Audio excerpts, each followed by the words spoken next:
Okey, sudah dapat gaji kan? Jadi bagaimana kita nak asingkan gaji kita ni? Sebaik saja gaji masuk, disiplinkan diri untuk kita menabung sekurang-kurangnya 10 hingga ke 30% daripada gaji kita tu untuk kita jadikan dana kecemasan kita.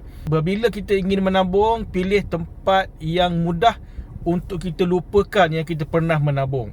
Amalkan budaya orang kata apa, simpan dan lupakan. Salah satu cara yang paling berkesan adalah kita menukarkan duit simpanan kita tu kepada bentuk emas. Apabila duit dah jadi emas tuan-puan, secara psikologinya kita lupa bahawa kita masih memiliki duit.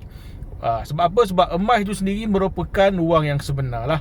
Alright, jadi simpanan tak kelihatan dalam bentuk tunai ini, jadi keinginan untuk kita berbelanja tu dia akan berkurang dengan sendirinya. Melalui akaun Emas Gap ini, sesiapa pun boleh mengumpul gram emas sekecil RM100 setiap kali transaksi, tanpa had dan tanpa komitmen bulanan. Jadi ambil peluang pada musim gaji ini, ketika harga masih mampu milik ini, untuk kita memulakan simpanan pertama kita.